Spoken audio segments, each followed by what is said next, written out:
बिस्मिल्लाहिर्रहमानिर्रहीम, अस्सलाम वालेकुम। मैं असदुल्ला खान हूँ। एक बात तो अब तक आपको समझ आ चुकी होगी कि सोहेल आफरीदी साहब के लिए स्मूथ सेलिंग नहीं हो रही, ये स्मूथ ट्रांजिशन नहीं हो रही। एक बात तो आपको समझ आ गई होगी कि गेम खेली जा रही है, सोहेल आफरीदी कबूल नहीं है।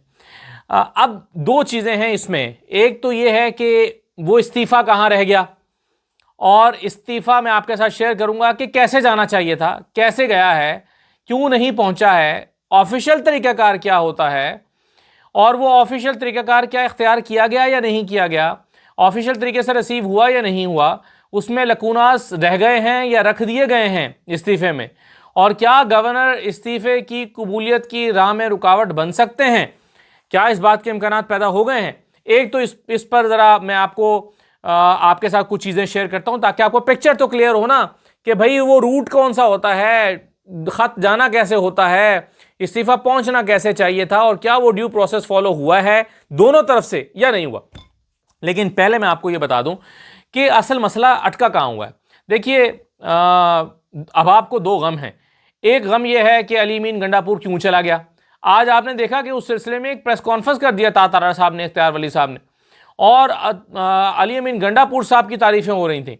सोचें, चीफ मिनिस्टर पीटीआई का है और जाने का गम नून लीग को हो रहा है, जबकि पीटीआई के लोग खुशियां मना रहे हैं, नून लीग को गम हो रहा है। एक बड़ा काम का जुमला गवर्नर साहब ने, गवर्नर कुंडी साहब ने मेरे प्रोग्राम में कुछ अर्सा पहले कहा था, जब मैंने पूछा था कि क्या अली मीन गंडापुर के खिलाफ तहरीक अदम एतमाद आप ला सकते हैं, तो या जब सेनेट के इलेक्शन हो रहे थे और सेनेट के इलेक्शन में मुआहिदा हो रहा था और कह रहे थे कि जी हमने इनके बंदे तोड़ लिए हैं और हमारे पास नंबर है, तो मैंने जब उनसे पूछा तो उन्होंने कहा कि जी हम अली मीन गंडापुर के खिलाफ क्यों लाएंगे तहरीक अदम एतमाद, वो तो हमारा आदमी है। तो जब वो हमारा आदमी है तो हम उसके खिलाफ क्यों लाएंगे। तो हंसते हुए उन्होंने कहा था, लेकिन जो बात मजाक में या गुस्से में कही जाए, याद रखिएगा वो बात ठीक होती है। कोई बात आपको कोई मजाक में कह दे और बाद में कहे यार मैंने तो मजाक किया था, मजाक में कही गई बात ठीक होती है, गुस्से में कही गई बात भी ठीक होती है। बाद में एक बंदा कहता है नहीं यार मैं गुस्से में कह गया था, तो ये हमारे एक बड़े ने कहा था कि गुस्से और मजाक में कही गई बात दुरुस्त होती है, चाहे बंदा बाद में माजरत ही क्यों ना कर ले। खैर, अब आज अली मीन गंडापुर के जाने का जो है वो अफसोस किया जा रहा है।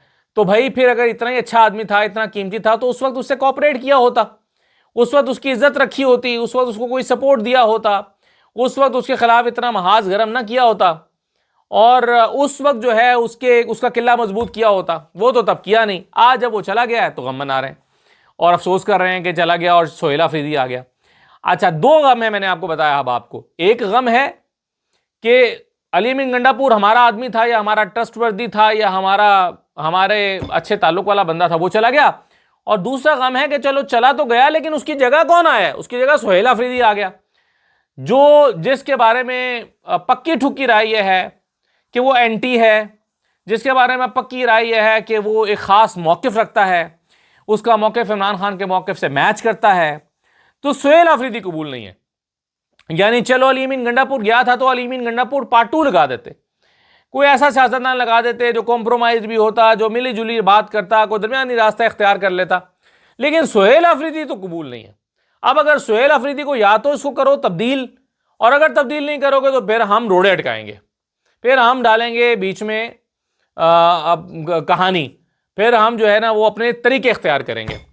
तो ये मसला पड़ा हुआ है इस वक्त आज कि सोहेल आफरीदी कबूल नहीं है, क्योंकि उसका ना बैगेज है, ना उसकी कोई फाइल है, ना उसका कोई कारोबार है। तरह तरह की चीज़ें उसके बारे में हम सारा दिन सुनते रहे।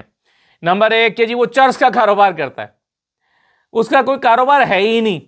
बल्कि मैं ARY पे देख रहा था कि वो एक रिपोर्टर बता रहा था कि उनका गारमेंट्स का कारोबार है, शायद गारमेंट्स का भी बराए नाम कोई दुकान होगी, यानी कोई कारोबार नहीं है प्रॉपरली उनका।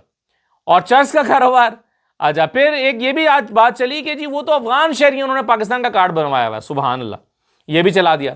तो तरह तरह के रोड़े उसके ऊपर अटकाने की कोशिश की जा रही है, निकालने की, ताकि ये इस्टेब्लिश किया जाए कि जो सोहेल आफरीदी है वो तो कबूल नहीं है। अच्छा, अब कोई और सोहेल आफरीदी का नाम आ जाए जो अली मीन जैसी शक्ल का हो या मिलता जुलता या उनके जैसा, तो वो शायद फौरी तौर पर अली मीन का इस्तीफ़ा भी कबूल हो जाए। लेकिन ये इस्तीफ़े का मसला क्या है, पहले तो मैं आपको ये समझा देता हूं कि ये इस्तीफ़ा कैसे चलना जाना चाहिए था और कैसे पहुंचा, और कहां जाना चाहिए था और कहां पहुंचा। देखें, और दो किरदार कौन से हैं जिन्होंने बज़ाहिर मालूम होता है कि शरारत की है। देखिए, बुनियादी तौर पर तो जो इस्तीफा देने का तरीका यह है कि चीफ मिनिस्टर एक रेजिग्नेशन लिखते हैं, और वो रेजिग्नेशन कैसा होना चाहिए? वो रेजिग्नेशन आइन के आर्टिकल 130 के सेक्शन 8 के मुताबिक होना चाहिए। द चीफ मिनिस्टर में bye writing under his hand, अपने हाथ से इस्तीफा लिखकर हैंड राइटिंग में वो भिजवा सकते हैं। Under his hand address to the governor resign his office. तो a chief minister may resign from his office by writing under his hand address to the governor. अब पहला जो तकाजा है कि हाथ से लिखकर भेजना चाहिए, तो वो तो पूरा नहीं हुआ। यानी अगर तो हाथ से लिखे होने में कोई कदगन नहीं है और वो टाइप्ड भी हो सकता है, तो फिर आइन में क्यों मेंशन किया गया कि bye writing under his hand? ये क्यों मेंशन किया गया? तो इसका मतलब है कि ये एक एतराज तो बहरहाल लगाया जा सकता है इस्तीफा कबूल करने में कि तो आपका तो इस्तीफा जी हैंड रिटन नहीं है। एक ये एतराज हो सकता है। अच्छा, अब ये दानिस्ता किया गया या नहीं, ये मैं आगे चल के आपको बताता हूं कि ये गलती से हो गई या दानिस्ता हो गई। दूसरी बात यह है कि जब एक डॉक्यूमेंट एक ऑफिस से निकलता है दूसरे ऑफिस में जाने के लिए, तो उसका एक डायरी नंबर लगता है। यानी चीफ मिनिस्टर हाउस से एक डॉक्यूमेंट गया है कहीं भी, तो चीफ मिनिस्टर हाउस की डायरी से उसको डायरी नंबर लिखा जाएगा कि इस नंबर का, ये इसका नंबर था, इस डिस्पैच का, इस डाक का ये नंबर था। उसका इंदराज होता है, यानी हर निकलने वाली डाक का डायरी में इंदराज होता है चीफ मिनिस्टर हाउस में, और फिर जहां वो रिसीव होता है गवर्नर हाउस में, वहां पर भी उसका इंदराज होता है। अब मेरी इत्तलात के मुताबिक ना इसका इंदराज चीफ मिनिस्टर हाउस की डायरी में किया गया है और ना रिसीव करने वाले ने इसका इंदराज किया। रिसीव किसने किया है? नायब कासिद ने। उस पर लिखा हुआ है कि रिसीव्ड बाय NQ नायब कासिद और आगे उसका नाम। तो उसूली तौर पर तो जब वो रिसीव हो रहा है तो वो डायरी ब्रांच जो होती है, यानी डिस्पैच क्लब होता है, डिस्पैच क्लब ने उसको रिसीव करना था। डिस्पैच क्लब ने उसको रिसीव करके डायरी नंबर नहीं लगाया या उसका अपने पास रिकॉर्ड मेंटेन नहीं किया।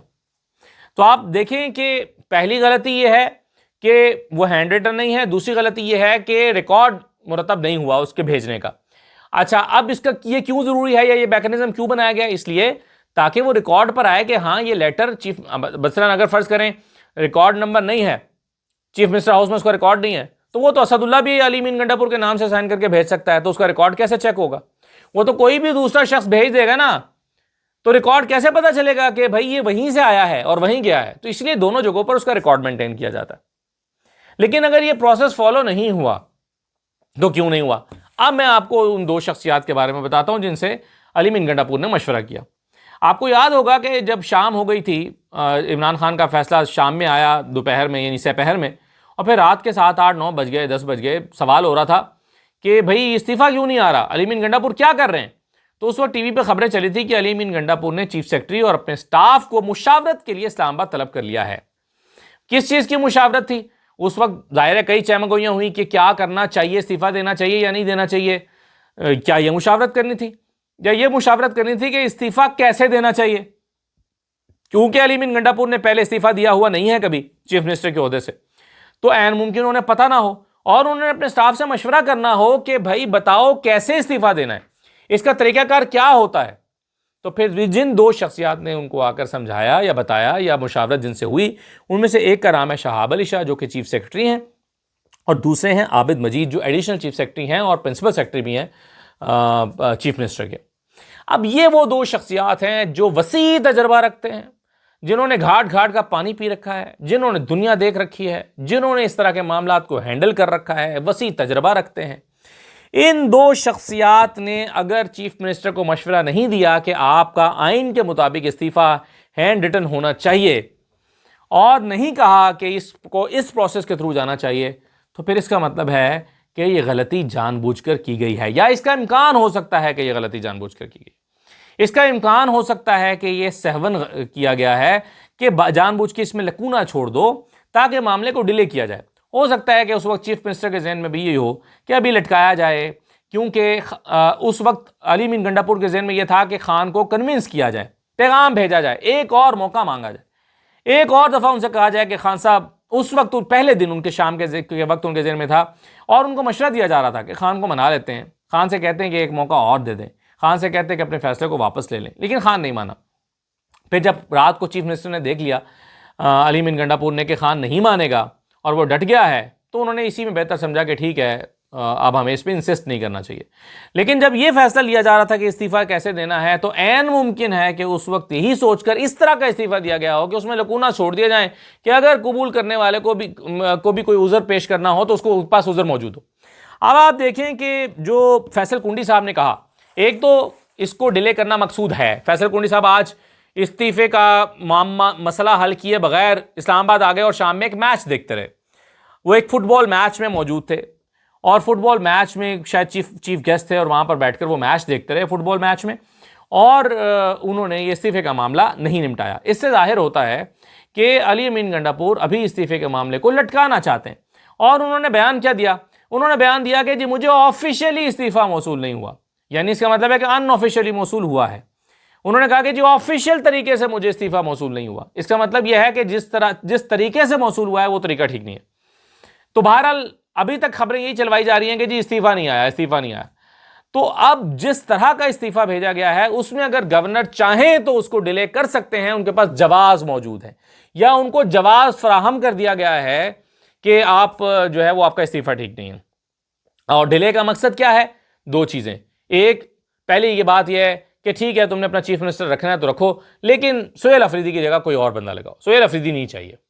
सोहेल अफरीदी जैसा स्ट्रेट फॉरवर्ड आदमी नहीं चाहिए जो नाक की लकीर पे इमरान खान के पीछे चलता रहे। और दूसरा ये है, दूसरी कि अगर वो नहीं मानते तो फिर एक कोशिश कर देखी जाए और लोगों को, पीटीआई के लोगों को तोड़ने की। आज आपने देखा बड़ी एक मजमूम हरकत की इलेक्शन कमीशन ने, जिसने आज ही के दिन फौरी तौर पर पीटीआई के सारे लोगों को आज़ाद डिक्लेयर कर दिया और कहा कि ये आज़ाद हैं। और सारा दिन डॉक्टर इबाद जो हैं, जो अपोजिशन लीडर हैं केपी असेंबली में, इबादुल्ला खान, वो आज सारा दिन यही कहते रहे कि भाई देखिए इलेक्शन कमीशन ने हमें कह दिया कि आप किसी का भी वोट ले लें उस पर डिफेक्शन नहीं लगेगी।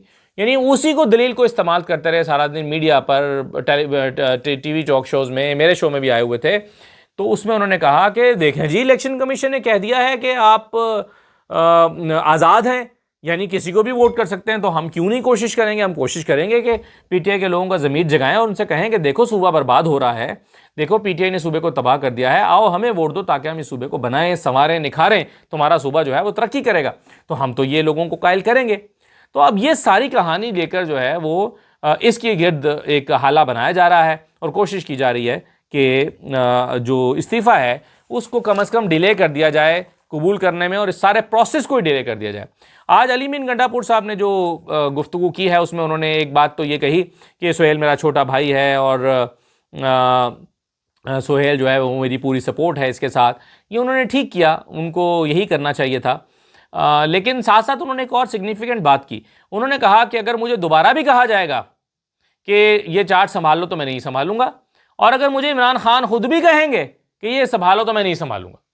ये बात उन्होंने क्यों कही है? ये बात उन्होंने शायद इसलिए कही है क्योंकि उन्हें नज़र आ रहा है कि उनका इस्तीफ़ा हो सकता है नामंजूर कर दिया जाए और चीफ गवर्नर कह दें कि जी इस्तीफ़ा नामंजूर किया जाता है, आप अपना काम जारी रखें, या अदालत कह दे, अदालत के अंदर चले जाएं और अदालत कह दे कि जी इस्तीफ़ा ठीक नहीं है। क्योंकि देखिए इस्तीफ़ा जो है वो अपनी मर्जी से होना चाहिए। इस इस्तीफ़े में जानबूझ के इसकी वर्डिंग लिखी गई है कि मैं इमरान खान के कहने पर इस्तीफ़ा दे रहा हूं। अदालत एतराज़ लगा सकती है कि आप किसी के कहने पर कैसे इस्तीफ़ा दे सकते हैं, आपको अपनी मर्जी से इस्तीफ़ा देना चाहिए। तो ये जो सारी ज़बान इसमें इस्तेमाल हुई, हैंड रिटन नहीं था। ये जो इसके अंदर लकूना छोड़े गए हैं, ये दो लोगों की मुशावरत के बाद हुआ है। एक का नाम आबिद मजीद है, दूसरे का नाम शाहब अली शाह है। एक चीफ सेक्रेटरी है, दूसरा एडिशनल चीफ सेक्रेटरी है, और ये जो हैं प्रिंसिपल सेक्रेटरी भी हैं। तो इन लोगों की मुशावरत से ये एक ऐसा लेटर, इतने घाघ लोगों की, इतने समझदार पढ़े लिखे और तजर्बाकार लोगों की मुशावरत से अगर ऐसा लेटर तैयार हुआ है रेजिग्नेशन का जिसमें ये सारी खामियां मौजूद हैं, तो इसका मतलब है कि ये गलती मुमकिन है, इस बात का इम्कान है कि जानबूझकर की गई हो। तो ये है जी आज की स्टोरी। अब कल क्या होता है ये तो हमें कल देखेंगे कि कल क्या होता है। कल क्या इस्तीफा कबूल हो जाता है या नहीं होता। पीटीआई के लोग कॉन्फिडेंट है, मेरी बहुत लोगों से बात हुई है, वो कहते हैं जी हमारे 21 लोग नहीं टूट सकते। वो कहते हैं रुकावट होगी तो अपोजिशन की तरफ से होगी, गवर्नर की तरफ से होगी, अदालत की तरफ से होगी, पीटीआई की तरफ से कोई रुकावट नहीं है। पीटीआई ने कबूल कर लिया है इमरान खान का फैसला। एक भी आवाज़ वो कहते हैं मुखालिफ नहीं है। और अगर कोई बहुत से बहुत खरीद लिया गया तो वो 2 होंगे, 4 होंगे, 21 नहीं हो सकते। तो पीटीआई के लोगों से मेरी बात हुई है, वो तो कॉन्फिडेंट है, वो कहते हैं इस बात का कोई इम्कान ही नहीं है कि अगर इसमें कोई रुकावट आए या स्मूथली सारा ट्रांजेक्शन ना हो तो इसमें पीटीआई का कोई रोल होगा। पीटीआई नहीं हो सकती, कोई और हो सकता। तो कल देखेंगे कि अब ये स्टोरी जो है वो कैसे आगे बढ़ती है। जाने से पहले मैं आपको कहना चाहूँगा कि आप जानते हैं मैं अभी अल्हम्दुलिल्लाह उम्रे पर गया हुआ था, तो मैंने वहाँ पर गारे हिरा, गारे सौर इन पर अपने ट्रैवलॉग जो मैं करता हूँ, एक्सप्लोर विद असदुल्ला खान जो मेरा दूसरा चैनल है जिस पे मैं अपने ट्रैवलिंग की चीज़ें डालता हूँ, तो वहाँ पर आज गारे हिरा के हवाले से मैंने वीडियो अपलोड कर दी है। एंड जो अभी ये मैं एंड कार्ड पे भी लगा रहा हूँ, जो इस वक्त आप एंड कार्ड देख रहे हैं मेरे लेफ़्ट साइड पे यहाँ पर, तो एक तो इस पे मैं लगा रहा हूँ और दूसरा डिस्क्रिप्शन में भी इसका लिंक डाल रहा हूँ। तो आप चाहें तो इसको देख लें, बल्कि आप ज़रूर देखें, उस चैनल को भी विज़िट करें। इजाज़त दीजिए, अल्लाह हाफ़िज़।